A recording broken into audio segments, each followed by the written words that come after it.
Hello students, how are you. और केवल मैं ही हालचाल न पूछूं, आप भी हालचाल पूछ लीजिए कि मैं भी ठीक हूँ।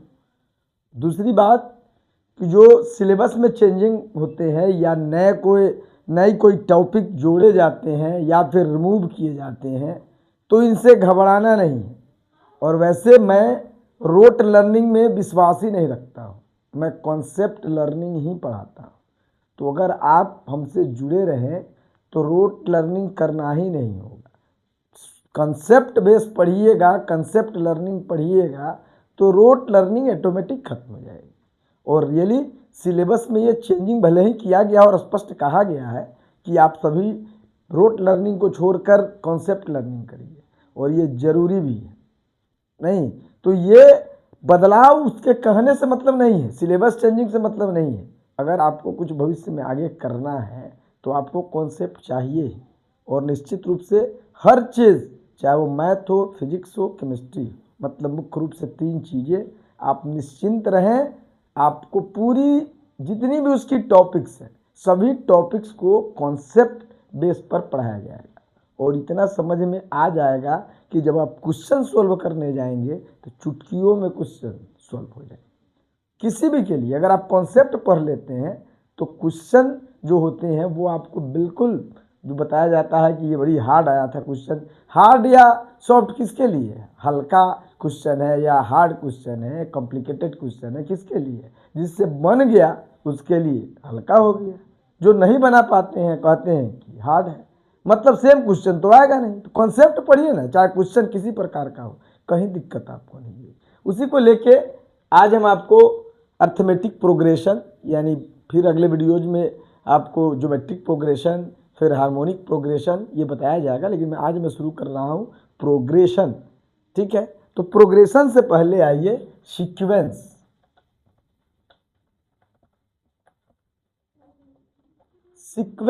सीक्वेंस का मतलब होता है एन अरेंजमेंट ऑफ नंबर्स। समझ लीजिए, an arrangement of numbers with specific rule. समझ रहे हैं? An arrangement of number on the base of specific rule as specific order. समझ रहे हैं कि नंबर्स का वैसा अरेंजमेंट जो एक स्पेसिफिक ऑर्डर में हो और वो किसी न किसी रूल को फॉलो करता हो। तो डिफिनेशन के तौर पर फिर से बोल सकते हैं कि N arrangement of numbers of a specific order which follow a definite or a specific rule is called sequence। मतलब समझ लीजिए कि नंबर्स का वैसा arrangement in A order of specific, यानी स्पेसिफिक ऑर्डर में नंबर्स का वैसा अरेंजमेंट जो किसी न किसी निश्चित यानी स्पेसिफिक रूल को फॉलो करता हो वो कहलाता है सीक्वेंस। जैसे अगर हम प्राइम नंबर जैसे लिखते हैं 2, 3, 5, 7, 11, 30, तो ये सीक्वेंस है। और ये किस लॉ के तहत स्पेसिफिक ऑर्डर में लिखा गया है और किस लॉ का पालन कर रहा है कि ये प्राइम नंबर है। तो इस हिसाब से ये सीक्वेंस हो गया। या फिर अगर आप लिखते हैं 1, 4, 9, 16, 25, तो ये आप देख सकते हैं स्क्वायर ऑफ नेचुरल नंबर्स, यानी 1 नेचुरल नंबर आपको 1 हो गया, 2 हो गया, 3 हो गया, 4 हो गया, 5 हो गया, इसी का स्क्वायर है। तो जाहिर है कि एक रूल को फॉलो कर रहे हैं कि स्क्वायर्स ऑफ नेचुरल नंबर है, स्क्वायर ऑफ नेचुरल नंबर्स है, तो जाहिर है कि ये भी फॉलो कर रहे हैं, तो ये सीक्वेंस कहलाए।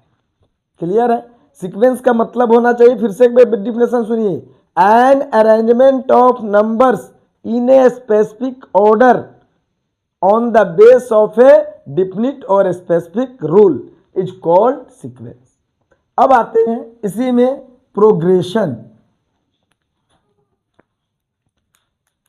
तो प्रोग्रेशन समझिए, प्रोग्रेशन का मतलब है, समझिए कि ये पार्ट ऑफ सीक्वेंस है। तो कह सकते हैं ए सीक्वेंस यानी इसी का पार्ट है, ए सीक्वेंस, मैंने समझिए कि आपको पहले एग्जाम्पल समझा दे तब डिफिनेशन ज़्यादा समझ में आएगा। यानी सीक्वेंस ही है लेकिन ये कॉमन रेशियो या कॉमन डिफरेंस पर आधारित हो, बेस्ड हो।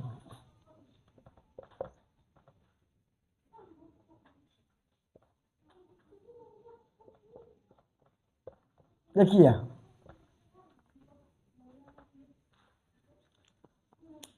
यहां मतलब है कि ये पार्ट ऑफ सीक्वेंस है, ठीक है, जो स्पेसिफिक फॉर्मूला रखता है nth टर्म निकालने के लिए। समझ गए? यानी डिफिनेशन अब समझिए। जैसे यहां देखिए, यहां 2 का डिफरेंस चल रहा है, 2 का डिफरेंस चल रहा है, यानी कॉमन डिफरेंस यहां 2 है, और यहां 4 से मल्टीप्लाई हो रहा है, यानी कॉमन रेशियो क्या है? 4 है।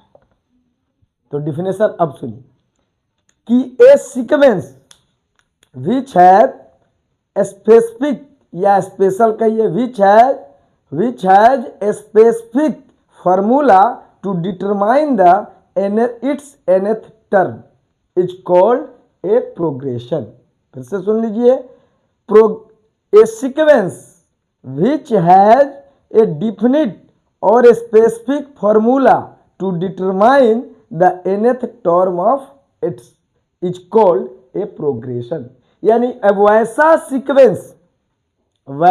सीक्वेंस जिसमें उसके nth टर्म को डिटरमाइन करने के लिए एक स्पेसिफिक फॉर्मूला दिया गया होता है, तो उसी को कहते हैं हम प्रोग्रेशन। अब वो स्पेसिफिक के रूप में कॉमन डिफरेंस हो सकता है, कॉमन रेशियो हो सकता है। समझ गए? तो सुन के पूरी तरह समझ लीजिए कि a sequence which has a specific formula to determine the nth term of this sequence as common ratio और common difference is called a progression. It is clear that all the progression is also a sequence but all the sequence is not a progression। मतलब समझ लीजिए कि यह इसका part है, मतलब सभी प्रोग्रेशन, जो भी प्रोग्रेशन है वो ऑलरेडी सीक्वेंस है, लेकिन जितने सीक्वेंस हैं वो प्रोग्रेशन नहीं। जैसे यहाँ आप देख सकते हैं 1 4 9 16 25, ये सीक्वेंस है क्योंकि ये नेचुरल नंबर्स का स्क्वायर है, लेकिन प्रोग्रेशन नहीं है क्योंकि इनके बीच में न किसी चीज को न ऐड किया गया है, किसी डिफिनिट चीज को न ऐड किया गया है, न सबस्ट्रैक्ट किया गया है, न मल्टीप्लाई किया गया है, न डिवाइड किया गया है। यहाँ देखिए, अगर यहाँ एडिंग देखते हैं तो 3, तो यहाँ का एडिंग हो गया आपका 5, और यहाँ अगर मल्टीप्लाई देखते हैं तो 1 में 4 से, तो 4 से 4 में मल्टीप्लाई होता तो 16 आना चाहिए। तो ये प्रोग्रेशन नहीं है लेकिन सीक्वेंस है। क्लियर है? और यहां आइए आप 1 3 5 7 9, इन सब के बीच में 2 डिफरेंस है, कॉमन डिफरेंस आपका 2 है, यानी 2 बढ़ते जा रहा है।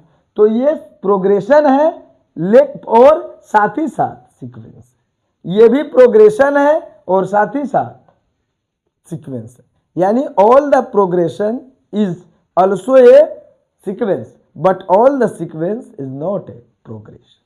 अब आते हैं इसके अगले टॉपिक पर, सीरीज।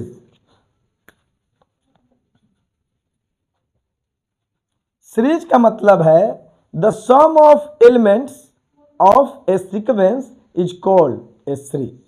समझ लीजिए कि जो सीक्वेंस का एलिमेंट्स है उसका जो सम निकालेंगे वही हमारा कहलाएगा सीरीज। जैसे मान लीजिए 1 4 9 16 25 है, ये सीक्वेंस है। अब उसको प्लस के रूप में लिख दें, 1 + 4 + 9 + 16 + 25, तो ये चीजें हो जाती है सीरीज। या जो प्रोग्रेशन है, जैसे आपका यहाँ प्रोग्रेशन है 1 3 5 7 9, तो लिखिए 1 + 3 + 5 + 7 + 9, या डॉट डॉट है तो डॉट डॉट पे लिखिए। तो जाहिर है कि इसे आपको बताया गया था सीक्वेंस और इसे बताया गया था प्रोग्रेशन, लेकिन इसका मतलब है कि दोनों सीक्वेंस तो जरूर है। तो जब सीक्वेंस के एलिमेंट्स को सम के रूप में हम रिप्रेजेंट कर देते हैं तो वही कहलाता है सीरीज। तो डिफिनेशन के तौर पर the sum of elements of a sequence is called series. तीनों समझ लीजिए ध्यान से।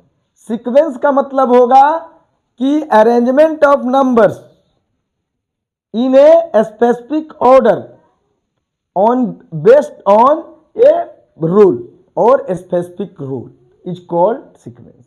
प्रोग्रेशन का मतलब है a sequence which has a specific formula to determine the nth term of its, like as common difference or common ratio is called a progression. It is clear that all the progression is also a sequence, but all the sequence is not a progression. अब आते हैं series. Series का मतलब है the sum of elements of sequence और progression. चूंकि sequence ही लिखा जाएगा, प्रोग्रेशन तो ऑलरेडी सीक्वेंस का पार्ट ही है। तो यहां बताना है सीधे कि the sum of elements of a sequence is called series, जैसा कि आप यहां देख सकते हैं। अब आता है इसके आगे कि अब ये पहले मैंने आपको समझा दिया सीक्वेंस, प्रोग्रेशन, सीरीज। अब पढ़ाना है प्रोग्रेशन को आगे ले चलना है। तो प्रोग्रेशन जो आता है, ये प्रोग्रेशन आपके 3 टाइप्स के हो गए। ये प्रोग्रेशन आप बांट दीजिए। अब जो क्लास सीबीएसई की अगर बात करें, सीबीएसई बोर्ड की, तो ऑलरेडी पहले से 10th में एपी है, यानी अर्थमेटिक प्रोग्रेशन है। अब तो नए सिलेबस के अनुसार क्लास 9th में भी अर्थमेटिक प्रोग्रेशन और ज्योमेट्रिक प्रोग्रेशन दोनों को ऐड कर दिया गया। तो जाहिर है कि अब ये जो टॉपिक पढ़ाया जा रहा है दोनों क्लास के बच्चों के लिए फायदेमंद है, चाहे वो क्लास 10th में हो, चाहे वो क्लास 9th में हो। जैसे कि आप यहाँ एपी मतलब अर्थमेटिक प्रोग्रेशन, यहाँ ये जीपी मतलब ज्योमेट्रिक प्रोग्रेशन, और एक है एचपी हार्मोनिक प्रोग्रेशन। और ये अब तीनों आपके सीबीएसई बोर्ड के अधीन आप पढ़ रहे हैं, तो निश्चित रूप से ये क्लास 10th में भी अब पढ़ना है और क्लास नए सिलेबस के अनुसार क्लास 9th में भी पढ़ना है, अर्थात दोनों की जरूरत है। तो यहाँ आइए, अब एपी क्या है। तो एपी का मतलब होगा कि प्रोग्रेशन होगा जिसमें सीडी होंगे, यानी कॉमन डिफरेंस होंगे।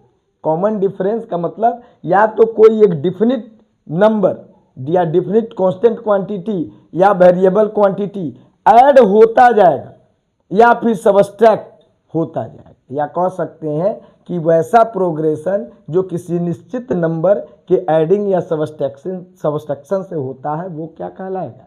प्रोग्रेशन कहलाएगा। जैसे मान लीजिए कि 3 हो गया और 7 हो गया, 11 हो गया, 15 हो गया।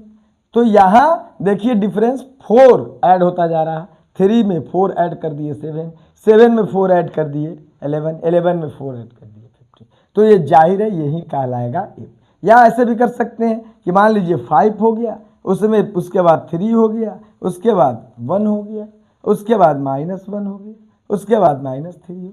तो यहाँ देखिए 5 में 2 माइनस हुआ है, तो माइनस का मतलब नहीं है, हम बोलेंगे कि -2 प्लस हुआ है, मैंने -2 को ऐड किया गया। यहाँ -2 हुआ, फिर इससे -2 हुआ, फिर इसमें -2 हुआ, फिर इसमें -2 हुआ। तो चाहे प्लस हो या माइनस हो, अगर ऐसा हो रहा है तो वो कहलाता है आपका एपी। जहाँ अगर इसकी बात करें, अगर पहले प्रोग्रेशन की बात करें हम, तो यहाँ इसको कहते हैं फर्स्ट टर्म, जिसे हम ए से रिप्रेजेंट करते हैं, और ए का मतलब है फर्स्ट टर्म। और डी जिसे आप जनरल तौर पर कॉमन डिफरेंस कहते हैं, सीडी होना चाहिए, लेकिन शॉर्ट फॉर्म में हम डी भी लिख देते हैं। तो ये कॉमन डिफरेंस का मतलब आप या तो यानी नेक्स्ट टर्म में से प्रीवियस टर्म को सबस्ट्रैक्ट कर लीजिए, यानी या तो 7 में से 3 को सबस्ट्रैक्ट कर लीजिए, या 11 में से 7 को सबस्ट्रैक्ट कर लीजिए, या 15 में 11, सभी तो इक्वल ही आएंगे। तो जाहिर है कॉमन डिफरेंस आपको आ गया 4। और इसको अगर फार्मूला के रूप में लिखे तो लिखा जाएगा A2 माइनस A1, या फिर A3 माइनस A2, या फिर A4 माइनस A3। ये आ जाएगा आपका कॉमन डिफरेंस। तो ये एपी का सिस्टम है, ठीक है। अगर आप जीपी की बात करें, तो अब आप जीपी की बात करेंगे तो निश्चित तौर पर जैसे देखिए 1, 3, 9, 27, 81 डॉट। तो यहां आप देखिए इसमें 3 से मल्टीप्लाई किया जा रहा है। 1 में 3 से मल्टीप्लाई हुआ 3, 3 में 3 से मल्टीप्लाई हुआ 9, 9 में 3 से मल्टीप्लाई हुआ 27, 27 में 3 से मल्टीप्लाई हुआ 81। तो यहाँ आपका जो ए है वो आपका हो गया 1 यानी फर्स्ट टर्म, और सी आर कॉमन रेशियो, हालांकि सिर्फ आर से ही रिप्रेजेंट करते हैं, तो कितना से 3 से मल्टीप्लाई हो रहा है तो कितना हो जाएगा 3। और यहाँ सी आर अगर निकाला जाए, सी आर निकालने की बात करेंगे तो सी आर के लिए लिखना होगा कि सेकेंड टर्म में फर्स्ट टर्म से डिवाइड कर दीजिए, या फिर थर्ड टर्म में सेकेंड टर्म से डिवाइड करिए, या फोर्थ टर्म में थर्ड टर्म से डिवाइड करिए, सभी इक्वल ही आएगा, तो यही कहलाएगा कॉमन रेशियो। अब मल्टीप्लाई बताए हैं, आप इंटरेस्टेड दीजिए, आप चाहे तो आप अब डिवाइड के रूप में देख सकते हैं। जैसे मान लीजिए 16 है और यहां आ गया आपको, यहां 16 है, यहां 8 आ गया, यहां 4 आ गया, यहां 2 आ गया, यहां 1 आ गया। अगर ऐसा आता है तो आप देख सकते हैं कि निश्चित रूप से इसमें 2 से डिवाइड किया गया, फिर इसमें 2 से डिवाइड किया गया, फिर इसमें 2 से, लेकिन डिवाइड नहीं दिखाना है हमको, मल्टीप्लाई ही दिखाना है, यानी 1/2 से मल्टीप्लाई किया गया है। तो यानी यहाँ कॉमन रेशियो आपका, सॉरी, ये फर्स्ट टर्म 16 हो गया, और जो कॉमन रेशियो है वो मल्टीप्लाई हम नहीं देखेंगे, मतलब डिवाइड नहीं देखेंगे कितना से डिवाइड किया, मल्टीप्लाई कितना से किया गया, यानी या तो A2/A1 या A3/A2 या A4/A3, कहीं कोई भी रख सकते हैं, यानी 8/16, यानी CR का मान हो गया 1/2। अब हमने डिफिनेशन दिया था, याद करिए कि प्रोग्रेशन किसे कहते हैं, तो इसमें हमने डिफिनेशन दिया था कि ये sequence which has a specific formula to determine the nth term of its sequence is called progression, like as common ratio और common difference। तो यहाँ जो AP है उसमें common difference यूज हो रहा है, जो GP है उसमें common ratio यूज हो रहा है, ठीक है। अब इसकी एक स्पेसिफिक जो फॉर्मूला डिफिनेशन में दिया जा रहा है, तो इसका यानी GP के लिए n टर्म डिटरमाइन करने के लिए फॉर्मूला है ARn-1, एक स्पेसिफिक फॉर्मूला है जिससे nth टर्म, मतलब आप 5th टर्म निकाल सकते हैं, 4th टर्म निकाल सकते हैं, 3 टर्म निकाल सकते हैं, 2 टर्म निकाल सकते हैं, जो चाहे निकाल सकते हैं। सेम उसी प्रकार जो यहाँ है AP के लिए an का फॉर्मूला है A+, हालांकि सभी फार्मूला प्रूव करेंगे, सभी फार्मूला प्रूव करेंगे, और फार्मूला से आपको मैथ बनाने का एकदम इजी स्टेप बताएंगे। ये कॉन्सेप्ट बता रहे हैं, कॉन्सेप्ट एकदम स्ट्रांग होगा, समझने में कोई दिक्कत नहीं, और मैथ बनाने के लिए कैसे आप बनाएंगे, परीक्षा में जल्दी आप कैसे बना सकते हैं, उधर करेक्टली कैसे बना सकते हैं, इस पर मैं अलग से बताऊंगा। तो डिफिनेशन जो मैं बोला उसे वेरीफाई कर रहा हूं कि डिफिनेशन में मैंने कहा कि प्रोग्रेशन का डिफिनेशन दिया कि a sequence which has a specific formula to determine the nth term of its sequence of that sequence as common ratio और कॉमन डिफरेंस। तो जैसे यहां देख लीजिए कि nth टर्म निकालने के लिए यहां स्पेशल फॉर्मूला है कॉमन डिफरेंस जब हो तब, और यहां जब कॉमन रेशियो हो तब। हालांकि ये फॉर्मूला मैं आपको याद नहीं करवाऊंगा, ये सब कॉन्सेप्ट है, और कॉन्सेप्ट है तो निश्चित रूप से इसे मैं आपको समझाऊंगा, और जब मैथमेटिक्स का मतलब उस चैप्टर बनाना शुरू करूंगा, एक्सरसाइज बनाना शुरू करूंगा, तो उस समय आपको बताया जाएगा कि मैथ कैसे बनेगा। अभी मैं केवल कॉन्सेप्ट पढ़ा रहा हूं। अब आता है हार्मोनिक प्रोग्रेशन। तो ये कोई प्रोग्रेशन नहीं है, एक लाइन समझिए कि अगर ABC, if ABC are in AP, then 1/A, 1/B and 1/C are in HP। कुछ दूसरा नहीं, इसका अपना कोई फॉर्मूला नहीं है HP का, और HP का मतलब है कि अगर ABC AP में है तो जस्ट उसके जो रेसिप्रोकल होंगे 1/a 1/b 1/c is equal to sorry A B C 1/a 1/b 1/c are in H P. मतलब कि अगर जैसे एपी में आपको बताया गया था 2 4 6 8 अगर एचपी में है, सॉरी एपी में है, तो इसका रेसिप्रोकल निश्चित रूप से 1/2 1/4 1/6 1/8 आर इन एच पी। या जस्ट अपोजिट कि अगर ये एपी में है तो वो एचपी में हो जाएंगे। क्लियर है? तो ये था अभी आज बताया गया एपी जीपी और एचपी क्या है। अब बारी बारी से अलग अलग वीडियोज में आपको समझाएंगे पूरा एपी का डिटेल्स, एक 2 स्टेप में, यानी समझिए 2 वीडियोज या 3 वीडियोज बनाएंगे जिसमें आपको केवल एपी समझाएंगे। उसके बाद फिर जीपी चलेंगे, फिर एचपी चलेंगे। तब तक के लिए थैंक यू।